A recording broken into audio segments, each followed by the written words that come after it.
Enduring bullying and still somehow managing to be such a cohesive club is probably indicative of the fact that the Glee Club is probably a far more welcoming and far more supportive community. On side opening government, we're going to characterize what that looks like. I'm going to tell you why the internal environment of that club is far better, and then how being a part of this club allows you to have a better experience in high school as a whole. A few pieces in setup. I think firstly, it's probably important to note that you are able to make the entry hurdle into either club. You're probably able to meet these sort of entry level conditions to enter the singing Glee Club and to enter the like sporty Cheerios club. I think secondly is that you don't necessarily have a massive skill predisposition to either. You probably have an average level of capability to be a singer or to be a cheerleader, regardless of which club you go into. And we think you have a sort of like symmetric level of entry investment into the club. So this debate is analyzing what the investment of those, what an extra investment those clubs then demand of you when you actually join that club and you become an active member of that club.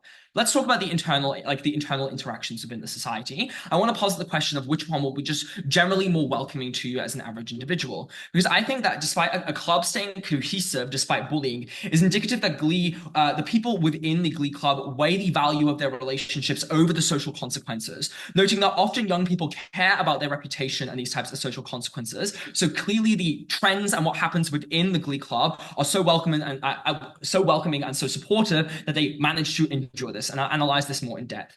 I want to also note in the comparative that in terms of Cheerios, the info site tells us they have a particularly intensive coach. Let's analyze this. I think firstly, what this is likely to look like is that when you become a part of the Cheerios club, you're often called out for underperformance or sort of like essentially like singled out if you are not helping to maintain their titles and to maintain their competitive edge, which probably means that you're a piece of fresh meat that is trying to get over a very steep learning curve against a very probably entrenched team that has a very strict coach and has a very specific idea as to what a successful Cheerios club looks like. I also think, secondly, that the Cheerios are probably more serious because they want to maintain those titles and want more commitment as a whole. There's a few different impacts that I think come when joining the Cheerios club. I think the first impact is I want to note that this is often going to be analogous to, say, sports like gymnastics, which is a very, very body-conscious sport. And I think that this is pretty unideal for someone in high school because what this is likely to demand is like certain forms of dieting, a significant amount of exercise, given that they want a squad that is capable of maintaining their competitive edge. I think if you look at like the people who are in the Glee Club, it celebrates far more bodily diversity and people being of all different backgrounds. And I think that the pressure that you often are going to face to try to live up to those standards can be quite disastrous for young people who are trying to figure out their place in the world, who are trying to figure out how to live life. I think this can often manifest in things like eating disorders and also not understanding how to regulate your diet. I think this is a particularly poignant harm, given that young people are incredibly vulnerable. I think this would be a significant decline on your mental health and your mental prosperity throughout high school here. I think the reason this is likely is because you are going to face a significant pressure to conform, because like even a couple members of a squad that is highly competitive, underperforming can affect everyone, given that gymnastics is often a team sport. Like you're literally holding people up, trying to form those like weird triangle thingies. I don't know much about gymnastics or cheerleading. Let's talk about the bullying here, because we're going to tell you that we think that we value quality over quantity. That is to say that we think the internal community within the Glee Club is like very welcoming and far better. I think firstly, it's likely that it has formed a support network that is quite inclusive because everyone is sort of on the same common ground. Like not only are you all singing, which sure you're all doing cheerleading in the other club, but you are facing a lot of like external, I won't say backlash, but you're facing people who don't necessarily appreciate the club in the same way as you, which I think just makes everyone far more tight knit within the club as well. And it's like sort of warm enough to endure that and to keep people in the club without being scared to actually attend things like meetings and stuff like that, without being conflated as being like lame or like a nerd who sings, etc. I think that is also I think it's important that there's nothing to say that the Cheerios club also doesn't get stigma as well. Like I think cheerleaders in high school are often seen as like the cool kids, like the assholes, etc. So I still think you do suffer reputational damage if you join the Cheerios. It is just a question of which internal environment is then best supporting you when you face those internal those consequences. Given that within a cheerleading squad, you're often probably being like ranked on physical performance, etc. I think you're then as a result, there's likely to be competitiveness within that society, and therefore you're unlikely to form as meaningful connections with people who are also trying to get the one up on you. Note that the Glee Club is like far more self-directed, which I'll analyze later. So like if you attend and sing, but you don't say go to nationals every year, you're not like scrutinized upon or seen as like a detriment to the club. I think there's a far more like opt-in, opt-out system within Glee there. I think the main impact that we get when we join the Glee Club is actually more long-term friends who orientate their lives around each other. That is to say, people in Glee probably hang out with each other other outside of the context of the Glee Club. And this is incredibly important for young people who want to feel like socially connected and want to feel like they're having a fun time in high school. And I think to the extent that it's far less competitive, they are able to make those connections. Just closing, have a POI. Yeah, so both clubs compete at a national level. Why is gymnastics so far more demanding? You're muted. I'm going to talk about this now, but the external environment, like the types of interactions that so I think that generally Glee is far more self-directed. That is to say there is more flexibility in what you're doing because you have a coach who is guiding probably a very rigid routine in the Cheerios Club, whereas Glee does not have a revealed specific coach or someone who is the overall team leader who is sort of taking the group on a singular trajectory towards like a specific type of victory at a competition, right? So I think to that extent, there's probably a lot of like appreciation for people who opt in, opt out, and aren't like fully committed to say a specific national title, but still participate in the clubs. I like honestly think this is kind of analogous to debating, right? Like you don't get people don't see you as lesser because you go to Easters, not Australs. I think that is the case here. In terms of external interactions, kind of similar material here. I think this also has consequences for the rest of your academic life. That is to say, to the extent that you buy the material, that you have far more time, far more commitment. Like even if that commitment is not more time, but the commitment is far more intense and far more stressful, such as dieting and exercise, I think that trades up a lot of your academic performance. Note that like singing and cheerleading are not like necessarily going to advance you super far in life in of themselves. You can experience immense amount of success internally within either sport, but that necessarily doesn't guarantee you a prosperous life in the future. What we think does is things like academia, etc., to the extent that like those grades can determine the ability for you to pursue tertiary education. Like even just graduating high school is often just seen as a prerequisite to like work even like blue collar 9 to 5 jobs that don't necessarily require tertiary education here. And I think to that extent, we probably want to maximize the amount of time that we can have flexibility between them. We think to the extent that you have a more supportive community in the Glee Club, and you also don't have to opt into literally every competitive thing. You don't have a coach that is breathing down your neck. You're better able to succeed at school. You're better able to succeed at school. You don't feel all the pressure to conform and the pressure to perform, and you're able to have far more fun. This is incredibly important for young people who are trying to like figure out their place in life. Extremely proud to propose.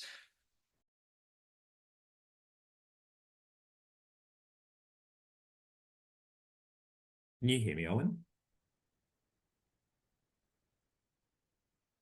If young people are trying to figure out their place in life, they should maybe choose the option where they can be friends with everyone in the school, rather than the option where they can only be friends with 11 other people because everyone hates them.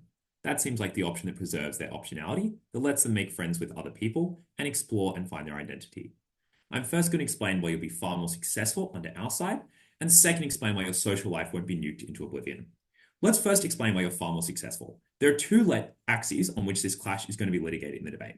The first is where you are successful, and the second is the utility of your success. Because contrary to what OG assert, it is not the case that gymnastics and cheerleading are useless skills that are not very important and not very valuable. They're often skills that allow you to avoid an enormous amount of student debt. Let's first explain why you're likely to be quite successful under our side. There are 3 reasons. The first is that what is said in setup, that you are equally good at both things, is absolutely untrue. Because the Glee Club desperately needs people to join. They're often searching for people so they can meet the 12-person cap for regionals. So as long as you're like a weird misfit, you're allowed to join the club. But cheerleading is something that has a very strict coach, something that has very strict power to get in. You like have to compete nationally and do quite well. So the assumption you should draw is the fact that you can make it into cheerleading says you're quite good at cheerleading, but the fact that you can make it into the Glee Club says very little about your ability, and therefore you're probably better at cheerleading. Second, you develop more at cheerleading because, as is noted in that OG speech, you're putting in the work, you're putting in the time to get better at it, and that likely leads to you improving. Third, if you are working equally hard under either side, it is easier to improve under the side of cheerleading. Cheerleading is a far more common sport. It is one that can be trained. It is one that is based on physical skills, that there is information out there to teach you how to develop at. Whereas things like Glee, which are often very niche and micro groups, often have far less information, far less support about how to participate in that. Thus, you're far more likely to be successful either way under our side. And that has its own set of benefits, extraneous to the value of success. It has the benefits of self-esteem, the benefits of being able to perform at something you have done before and know that you are good at it, at knowing that you can improve. But it also has a series of other utilities. And the reason that cheerleading is more utile than Glee, whatever it is twofold. The first is the utility of cheerleading itself compared to Glee, which is 3. First, financial gain. Cheerleading is something that people actually need. Like, it preserves a very important, useful service in society. Almost all towns have sports teams. Almost all towns have areas that need people to play for each other. Almost all colleges offer scholarships if you can join the cheerleading team of that college because they play every week. Secondly, cheerleading is far more socially respected. It's a sport that exists in society that people care about, that often people exist, like people see, every day when they watch sport. That is something people find valuable, something people find interesting when you talk about it, rather than a sport that's specifically coded to make you look weird, a sport that's specifically coded for people to disrespect and dislike. Clearly, you wouldn't be respecting that. Thirdly, most important weighing metric in this debate, cheerleading exists after you leave high school, which is by far the most important thing, right? Like, if you want to keep having fun, you can keep having fun cheerleading at college. You can keep having fun cheerleading as a professional led into your life, or even casually led into your life, which is something you can't do with the specific high school institution of a Glee Club. But even apart from the cheerleading benefits, there's also the benefit that cheerleading, as is noted in PM, is tied to gymnastics. So things like sports scholarships to gymnastics, things like scholarships to be able to perform those games are far more possible when you do cheerleading, which is a skill that's very analogous than something like whatever it is, Glee, which is unique and very, I guess, unrelated to other aspects of your life. The reason that this is important is that the alternative, which is posited by PM, is that you can go study at your grades. We're given no information about whether this person is good at this job, whether they're good at studying, whether they're in an area that would give them the capacity to perform in life. We don't even know whether it would be a good idea for that person to put themselves into hundreds of thousands of dollars of student debt to try and get a tertiary education. We are the side that gives you something you know you're good at and means you can make money off it. Before I move on, opening. There are plenty of outside of school adult and university singing clubs. How is this not also symmetric? People have those passions even past high school. Surely people can do them in both worlds past this education. No, because the difference is it's not just like you do singing, it's that you specifically trained at Glee, which is a social institution that combines singing and dancing in a very specific way. And that doesn't exist. And often you might focus on the dancing part and not be very good at singing or vice versa. So you're far less transferable skills. Secondly, your social life is far worse. There are three parts to this argument. The first part is the harm of social exclusion. And the first thing I'm going to explain is why you are socially excluded. Firstly, because the info slide says it. And the response to the info slide that comes out in PM is oxymoronic. Because people don't like cheerleaders because they're cool and the popular kids, which seems to imply that they're cool and popular and therefore people do like them. But the second reason is that in the show, cheerleaders have the Glee Club takes an enormous amount of resources away from the school in a way that everyone hates it. And the reason the school doesn't have a lot of resources is because it is named after William McKinley, who's an unpopular president that no one likes, which is why they don't donate to his foundations or give money to his schools. And so, because you're drawing all the cash away from the school, almost everyone hates you and socially excludes you, as the info slide says, and I don't think OG can really get around it. The impact of that is fourfold. Firstly, you're unsafe. You're walking around the halls having things dumped on you. That is bad for your learning environment. It's bad for your self-esteem. It's bad for your understanding of yourself when you walk around and look at yourself in mirrors and see shit dripping off your head. Second, you have less of an escape because the first episode of Glee is about the fact that the previous Glee teacher was abusing the students in the Glee Club. And the reason that no one reported it, the reason they was able to get away with it, is because the Glee Club is socially isolated. You can't talk to anyone else. You can't confess these problems to other people because you're locked into a social group and unable to talk to anyone else. Third, you have less optionality, as I referred to in my introduction, less ability to talk to other diverse members of the school. If you want to, as closing government is presumably going to argue, access other members of the school, other members of your community, develop your identity, you're able to access that far better when you can talk to everyone in the school rather than just 12 people. The final impact of this is just that you have more friends. And the reason you should care about having more friends and friends from around the school is threefold. Firstly, it's your benefits to your mental health, your ability to be able to navigate a very difficult time by understanding, with people that understand you, people that trust you. Second, you have the ability to network, especially because this is a show that takes place in kind of not upper class, but at least a significantly wealthy part of New York. That benefit means that it has the capacity to network. You have the capacity to meet people that might be useful for your life. And even if they aren't directly useful, you learn the skills to network with them, which is useful for things like careers, useful for things like your social support, rest into life. The second part of this argument is to respond to the OG analysis about the internal dynamics of the group. Because OG lie and say that groups that are isolated and autarkic and split off from the rest of the group normally develop good norms that are really welcoming and loving to each other. That is not the way it works. And there's a chicken and egg problem there, which is that they claim the reason that everyone stays, despite the fact that it's really bad, is because they love it so much. But it's equally plausible that people stay simply because everyone else has excluded them and there's no way to go back into the movement. And the reason that's more likely is because groups that are very small, groups that are very tight, need to develop social social codes to survive. They need to develop ways to enforce strict patterns of behavior. They often have petty autarkies where the kids that are more powerful in the Glee Club dominate the other ones. But the reason that they are self-contained, that there is no escape. The final reason your social life is better is just because you have the more fun experience, both because you're more likely to succeed, but also because it is actually a good and enjoyable thing to be forced to work hard, to be forced to push yourself to succeed, to be forced to find structure in your life and find meaning in a period of time when you're often suffering from a lack of meaning and a lack of structure. Someone like a dedicated coach to show you how to be better, to show you how to perform is incredibly valuable, and we are very, very proud to oppose.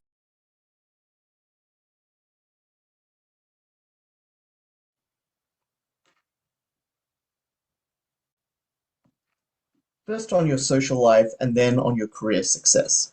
Starting with the issue of social life, I want to note how much opening government relies on a piece of framing that they give you at the start of Prime Minister's speech, which is that the fact that all the bullying occurs proves that Glee just must be that good, because why else would people opt into a club where you get bullied unless there was something really worthwhile to get at the other end of this?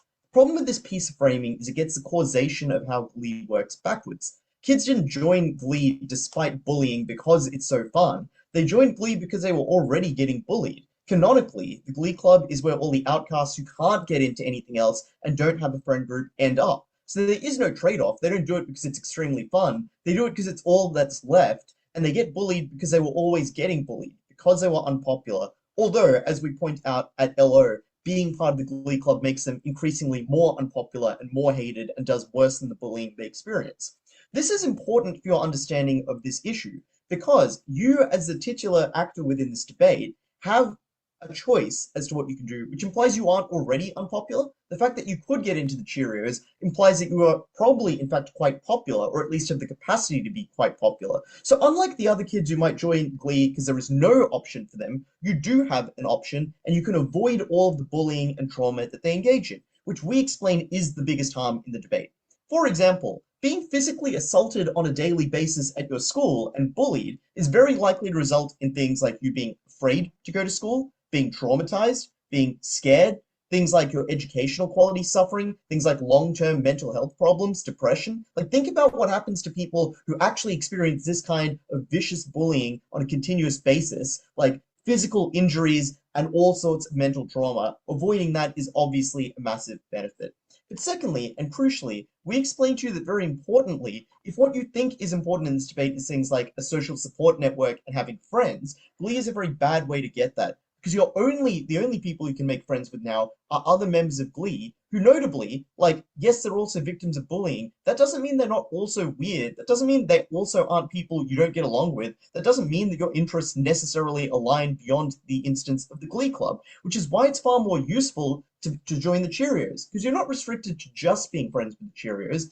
As a member of the apex social institution within the school, you have a capacity to make friends with any of the hundreds of people who are at the school, whereas when you're in the Glee Club, you limit the scope of your friendships to only about 12 to 15 people at any one time. And what worsens that problem is that the competitive pressures of Glee mean that, for example, if you get into a fight with other people about Glee, you then have no one you can confide in, you have no one you can talk to, you have no friends left. And notably, these kinds of activities tend to generate a very large amount of conflict. Like, notably within the show, there's huge amounts of conflict within the Glee Club. That's often a huge driver of the plot, which suggests that many parts of the time you're just left with no one to talk with, which is a very large harm for you. What are the responses we get to this argument from side opening government? They give us broadly one piece of response, which is just to say, maybe you get bullied, but at least you have a safe space to fit in. But this prior analysis explains why that is not true, why it's unclear Glee is particularly safe, why you might have conflict within the Glee Club, and even if all that is true, it's unclear this does anything except a very small amount of mitigation to what is a very intense harm. Weigh that up against the contrary benefits we're able to point to on this issue. Things like being popular means you have status, you have esteem, which builds into confidence, which makes it more likely you succeed in any endeavors, makes it more likely you put yourself forward, makes it more likely you apply to good universities, makes it more likely you set yourself up for success. Secondly, you're more likely to access things like relationships, which teenagers notably care a lot about. You're more likely to be able to date someone who's attractive and successful and a good partner. You're more likely to be able to, for example, get good references when applying for university because teachers like you and want you to succeed. You're more likely to network, and considering this is a rich and successful school, those are parents who, for example, can get you jobs, can get you into other opportunities, and can help you for the remainder of your life. All of these are a huge set of benefits where the contrary is a huge set of harms. And this is the most important issue in the debate because one, it receives by far the least engagement from government bench, but secondly, it has the most intense impacts, things that threaten your very safety and survival, but definitely leave lifelong scars on the way that you interact with people for the remainder of your life.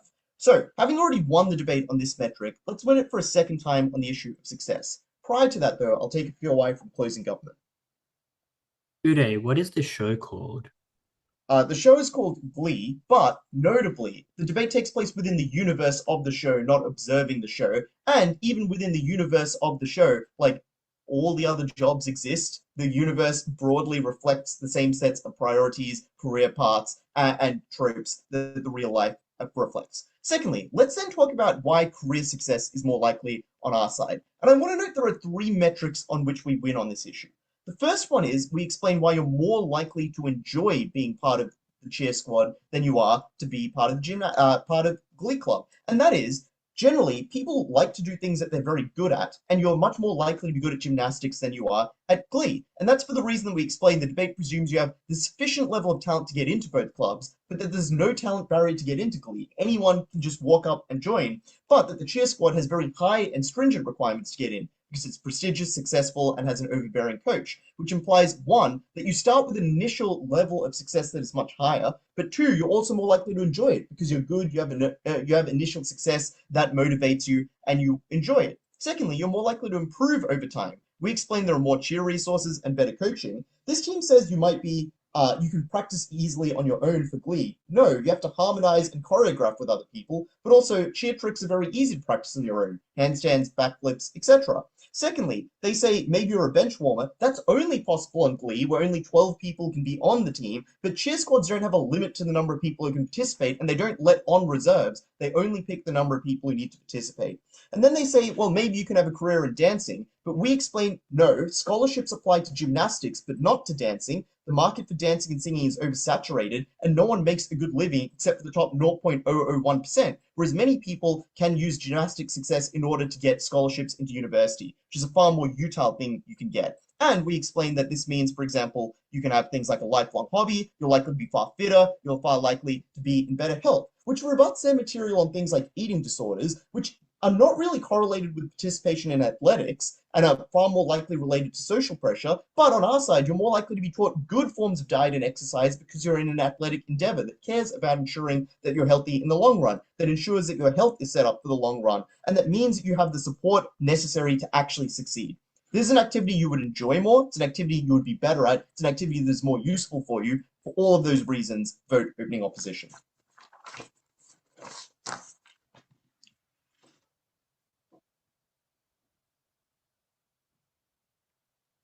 So guys, give me 1 second.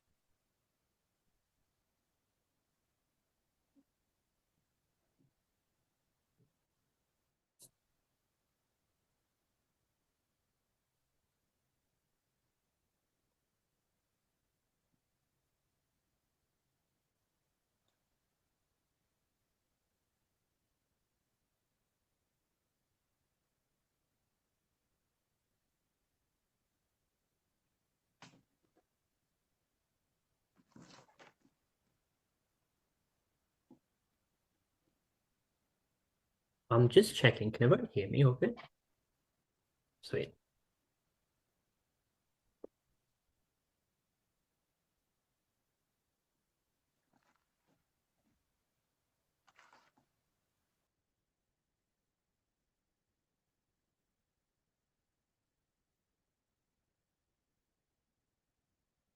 The issue with this opening half is that we deal in very abstract concepts and very abstract debate of brain concepts of what this might look like generally.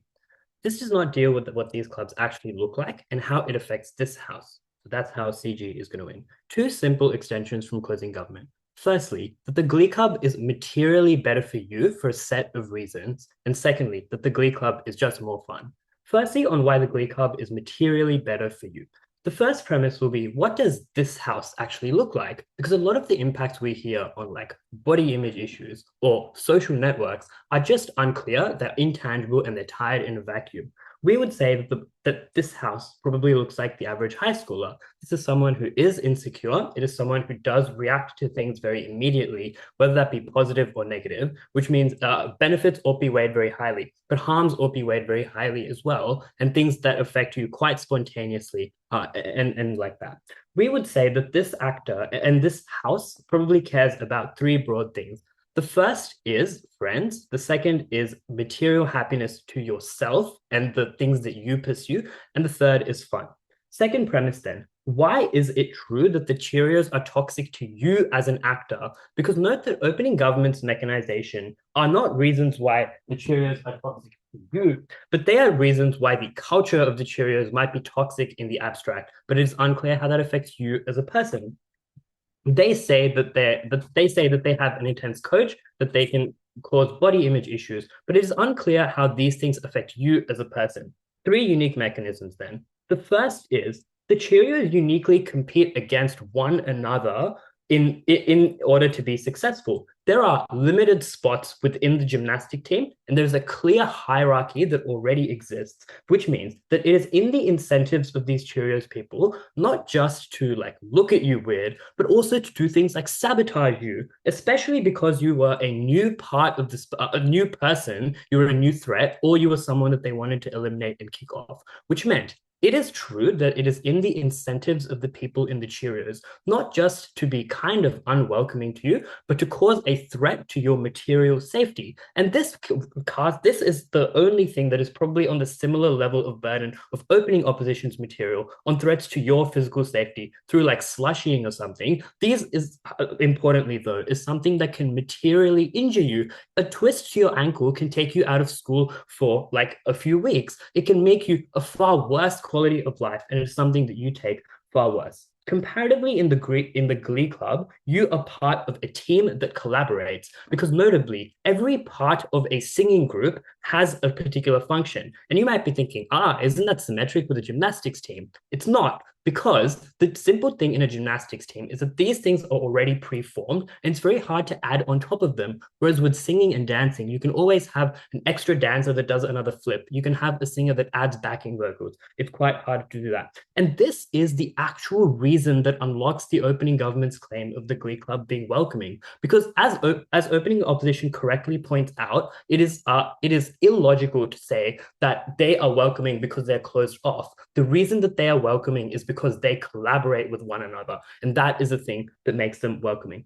The second mechanism then is that your utility within the Cheerios is only gymnastics based, but in the Glee Club, it is not. There is a propensity for these people to care about you as a person, because when it is true that they crave social validation and that they crave friends, and that is something that they don't have, that is also something they can gain from you. But when it is true that the Cheerios Club are popular people and are people who already have established friend groups, your value becomes reduced to only your gymnastics, and that just is far worse. The third reason here is plot armor. This show is called Glee, not Cheerios. The Cheerios are the antagonists of the show. The Glee are the protagonists, which just means that the way that the show goes, if you're part of the Cheerios, what it highlights is how bad Sue is. But if you're part of Glee, you have plot armor on your side. You're more likely to be someone who is successful. Shows like Underdog Stories, which just means that those three reasons are particularly important, because it means that the toxicity of the Cheerios is not just something that exists in the ether and in the abstract, but it is inescapable for four reasons. One, it is uniquely tied to you as a person and is very likely to affect you. Opening government does good work to show why it might be toxic, but they never tie that to you as an actor. We do that, we unlock those benefits. Second, it is internal, meaning it's not other people putting things on you, but it is the internal dynamics of the club. But thirdly, you're far less insulated against it. The third premise then is, why does the Glee Club get better? And this actually takes opening opposition at their burden and deals with their harms on whatever they were. Four things. One, they win nationals in season 3, which means they get famous. Individual people within the Glee Club become more social, etc., etc. Second, it is in the incentive of the high school to market you because you're someone who has won nationals, which means more people know about you and more people know you as someone who's done something good, not just as a lame thing. Thirdly, your progress was charted, which means it's very clear how you came up from a low to a high. But fourthly, you just had more order within your group. Before I move on, opening. The reason you give for why the hierarchy affects cheerleading but not a glee club is that there are fixed positions in cheerleading which everyone is already in. But this is a high school, so people are going to graduate and you can get promoted to those positions. Also, Udai explains that there isn't actually a surfeit of people that need to compete to be in the team. They need to work together. The first part of that was dealt with already. The second part of that on graduating is very hard because it's 6 years to graduate, and it's also unclear whether you're the first within your friend group. Now, premise 4, why can you break through on our side, but you can't? DPM is like, you start from the bottom of the Cheerios, so you're not guaranteed. It's not just not guaranteed, it is impossible. One, because the logical chain of events is threefold. One, it is very unlikely that the Cheerios make friends with you. It is very hard for you to break the gymnastics formations, and it is very hard for you to get into Sue Sylvester's good books, which just means it is very, very, very difficult for you to break through at the Cheerios. But the fourth thing is that small skills can be gained from the Glee Club. You can gain skills on dancing, on things like that, on acrobatics, if you will. All of this shows that for you as a person in your material circumstances, the Glee Club is better. Lastly, on fun, high schoolers care about fun, and this should be weighed highly. 3 things. 1, singing and dancing in nature is far more whimsical and far more fun. Secondly, it's far more strenuous and more joyful. But thirdly, there are far lower stakes in terms of singing and dancing, because if you mess up a note, you might get berated. But if you mess up a gymnastic steps and you fall on your head, boom, game over. This is important for 3 reasons. 1, it frames the nature of the Glee Club. 2, it ensures that you as an actor have a better time. At the end of this speech, vote CG because we actually deal with the actor.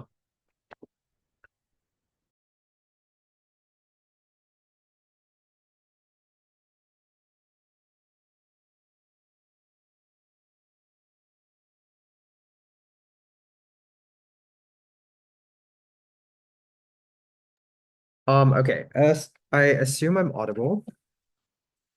Great. Starting in 3, 2. The most immediate contribution that Sue is going to make in this debate is just to explain that Sue Sylvester is an immensely powerful individual within this school. In the show, she starts as the VP of the school, the vice principal. She then moves up to the rank of principal when the initial one either retires or dies. And as a result of this, she has not only an immense amount of respect by the individuals within that school, but also an immense amount of actual power within that school. Like, she literally controls the budget of that school. And in one of the seasons, she actively starts cutting the budget of the art school to try to screw over the Glee Club, which should frame to you that a lot of the benefits that Gov claims in this debate aren't going to stand because there's going to be active opposition by Sue Sylvester in the instance in which you join the Glee Club. We think that puts you in the crossfire of someone that is immensely powerful. You ought to oppose that. 3 contributions then. First, I'm going to explain why relationships are far better under the side of closing opposition, but the distinct contribution we're going to make is to explain why the interpersonal relationships within the club are better as opposed to openings material about like friends outside of that club. The first thing to explain is that in the Glee Club, infighting is far more likely. And I know that opening briefly talks about this, but it suggests that maybe fights occur in some time will provide the structural reason why this is likely.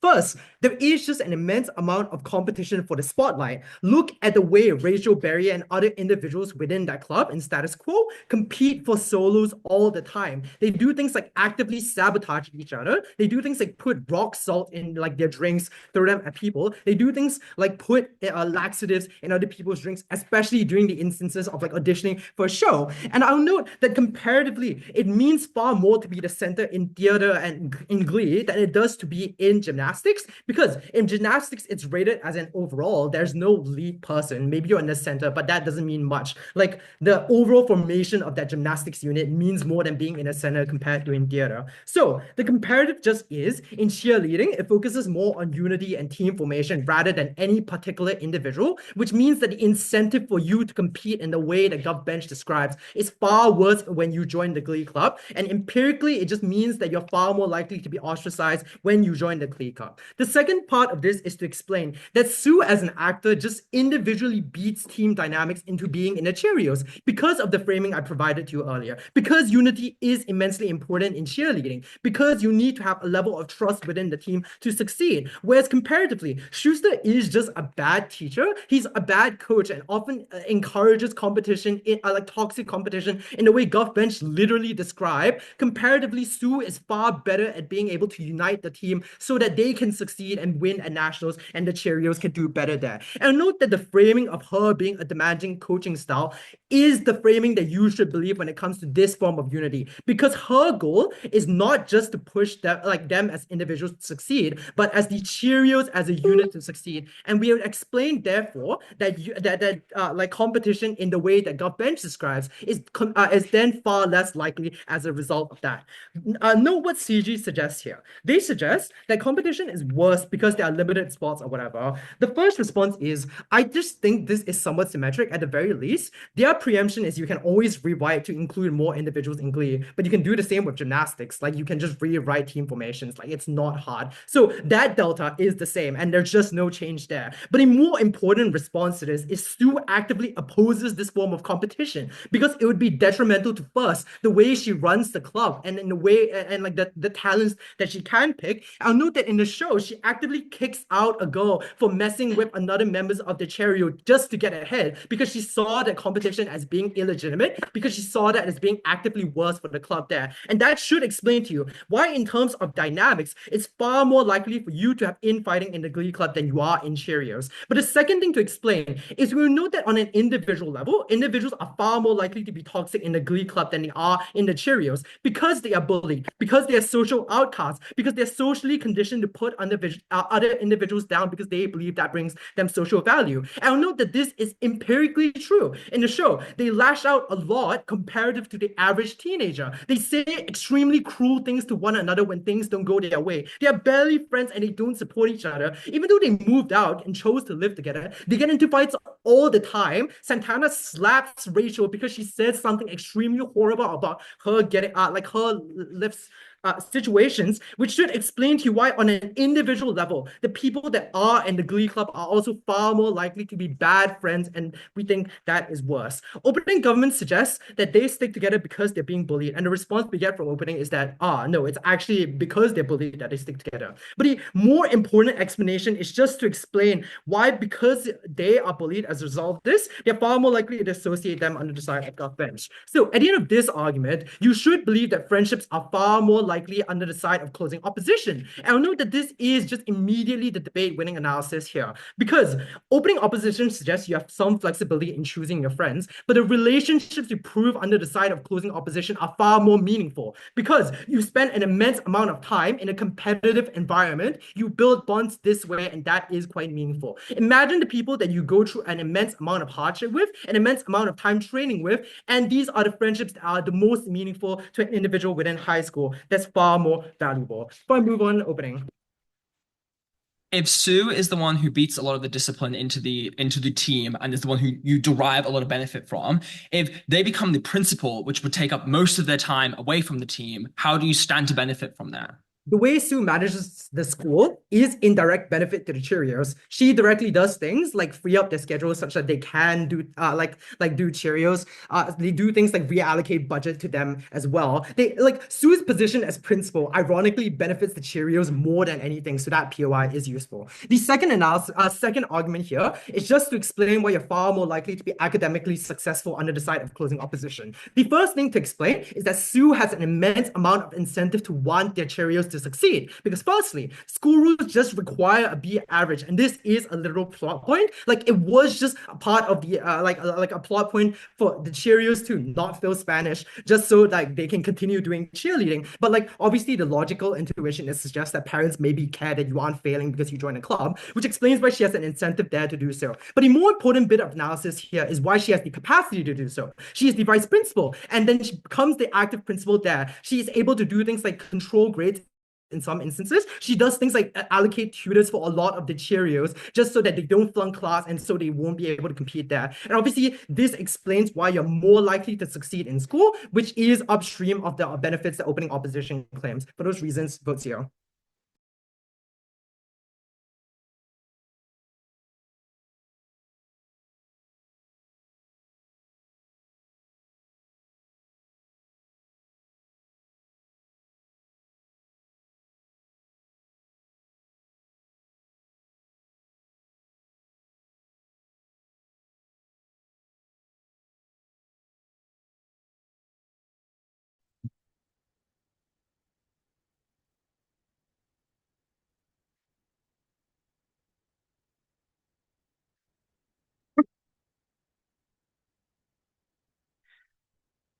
Okay, starting my speech in 3, 2, 1.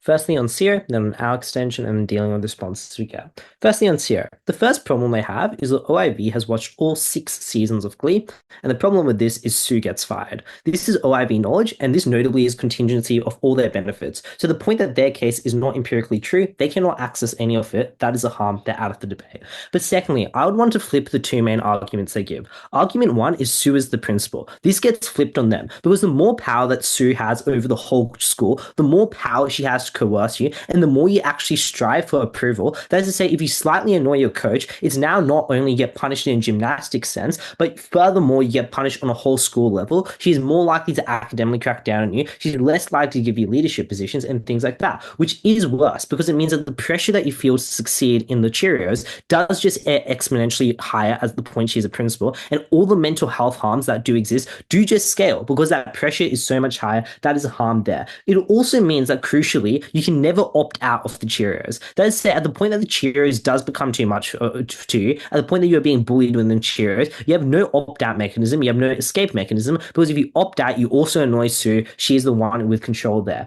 So I think firstly, that argument is untrue. Secondly, even if it was true, I think it gets flipped on them there. But also notably, I'm not sure why she cares about harming the Glee students. That is to say, I'm not sure why there's a punitive aspect in the Glee students. She probably just does not care about them and devotes funding to Cheerios. I don't think this necessarily proves a harm to Glee students there. The second benefit they tried to come on their false counterfactual of Sue being the principal is that this is better for relationships because she is good at managing relationships here. I want to flip this argument here. First thing I want to say is that what Sue's incentives are as the principal is to ensure that the most prestigious students are the ones who are successful and happy. Because that is to say, when you're the principal of a high school, you now also have incentives from funding and donors. They say when parents donate to the school and know that the Cheerios in the film are generally very rich people, are people who donate because of the prestige of the institution, that means that individuals in the Cheerios who are donors gain a disproportionate amount of power. That means if you even have 1 or 2 friendship rafts within the Cheerios with the wrong people, Sue takes that as an opportunity to make you leave because you are the problem and those people are untouchable. Notably, that means that is a harm for you. That is something that is particularly bad there. But secondly, I would say individuals just intuitively will have more power within this group for the intuitive reason that obviously Sue wants the best possible team to happen, which means that she does just prioritize the best athletes, and she is likely to prioritize them. So the point that you are an average athlete is likely the people above you have a huge amount of coercive control over you, and that is particularly a harm there. So the end of this closing opposition case, they rely on a reality that is untrue. Secondly, it gets flipped on them.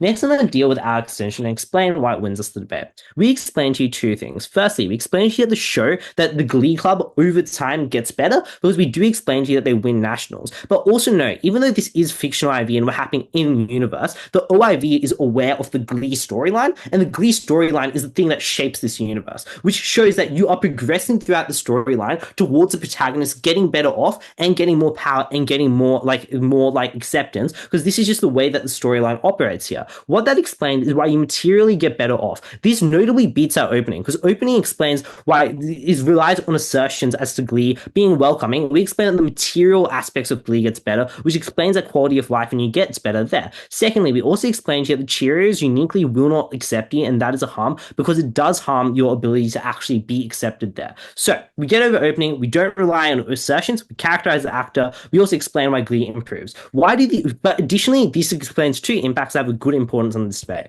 Firstly, it explains why toxicity is worse when it comes in the Cheerios. That is to say, when you experience toxicity and bullying within the Cheerios, that is uniquely tied to your friendship circle. social, which means that the way that you deal with bullying, the way that you de-stress when going to friends, are the people who directly bully you, which is notably worse than the counterfactual data that OO tells you about people external to your friendship group bullying you, because there are always ways to overcome that. Those are also people you can always ignore their validation. You can always say they aren't worth it, they're not useful people. Over here, this is internal, that is a bigger harm there. But secondly, on the long-term basis, Glee does get better. You do get more benefits there. What are the responses our extension gets? The first one that we get is that basically Glee is bad and toxic, and this is particularly bad because they point to the fact that Glee stays alive because it is something that is toxic. But before I continue, I'll just take a POI from opening. It feels like Glee is a show where everything gets better because we only follow the characters who stay in the club. But many characters drop out of the club due to the intense bullying they face. And if they had the opportunity to have friends outside of either club, which we uniquely provide, they would have much better lives. Okay, problem one is I think Glee does just show the core friend group continuing, and the people who do drop out, there is actually empirically not many people that are dropping out. But secondly, I'd say counterfactually, like comparatively, many more people are shown to actually drop out of the Cheerios because they're posed as an antagonist club. So by nature of the storyline, they just succeed less. But also regarding friends outside of Glee Club, I think the problem here is that people in the Cheerios often do not have friends for the reason that they suffer from the effect of like being too popular, as in people feel like they cannot go to them. People think that they are too popular, but also notably they do not have time to maintain relationships out of it. What responses do you get? The first one is that Glee is also bad and toxic. First thing I'll explain is that I think the question of abuse is likely untrue. I do not think this is true, but even if it was, it is somewhat symmetric in this debate. I think power structures do exist on their side. I think OO's claim that you're likely to get abused in Glee is not quite like comparative. Second thing to explain here is I think empirically the Glee Club is just not that bullying. Let's say if you look at how the show progresses, if you look at the OIV knowledge, that is not how it works there. And the reason why this is true is just like the dynamics of a show of them being the heroes, the Cheerios being the villains. Unclear that's a benefit there. But thirdly, I would just say that they have an incentive to not be bullying because for every additional person, as we explained at Gap, Glee gets better because you have one more talent, you have one more person who can add to the show, which explains why the incentive to grab people there. The second thing that they explain here is that you are likely to get physically assaulted and bullied when you're in Glee. There are three problems in this argument. Firstly is I think the Cheerios are likely to also be just getting to physically assault you and bully you. As we tell you at Gap, they're likely to compromise you there. Secondly, we explain why this is short term, and in the long term, Glee gets better and we do not face these harms here. Thirdly, I just do not think it is as intense as they say. I think that we can just limit it to what is in the info slide, which is getting a slushie thrown at you here. But thirdly, I would say weigh this against the harms that we tell you, because we tell you that when you get bullied from within your friend group, that is worse because it's more proximate to you. But secondly, I think being kicked out of the Cheerios is quite likely because A, there are people who have to replace you. As more people come into the school, they push you out because more people are talented. And secondly, you have a time commitment, which means that people do just outcompete you, which means when you leave the Cheerios, you're stuck with no friend group and you're also externally done through them. Final thing I'll explain here is that this debate, it's not directly an active debate. They say what this house would prefer, which I would just say that the general OIV would prefer you to be a moral person. I think being a bystander to bullying probably is a moral harm that makes you feel guilty. You are educated to feel guilty about bullying. That is probably a harm that you also get on op. So proud to govern.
The unique contribution that we give you at CO is just characterizing the degree of power that Sue has and why you want to be connected to that as opposed to being offside.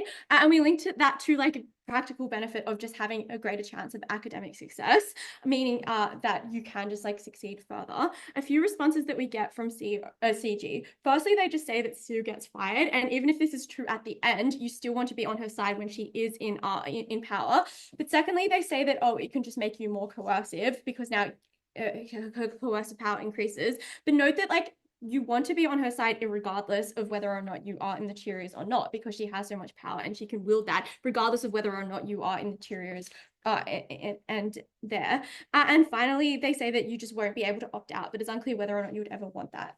Their final response is just to say that like it's unclear whether or not they actually Sue actually targets Glee specifically, but I think that's just like not true. Like empirically, you do see them mess with them right before they go into sectionals because she wants to impair their performance, and this is true structurally as well. Firstly, she's ideologically opposed to them because they are seen as direct competition to her, but secondly, she wants to be able to divert all of the funding which is limited to her passion project and something that aligns with her. So at the point at which you are positioned antagonistically to her, you are just going to be on her bad side. And then finally, they say that she has the ability to wield her power in bad ways. The example they give is just like prioritizing the rich people in Cheerios. I think this is so far untrue. Like this is a public school firstly, so it's unclear how much rich people there are that she is doing. And secondly, she cares primarily about winning, and therefore she will make her decisions strategically. And so it doesn't matter if you're rich, it just matters whether or not you look good. That's something that you can easily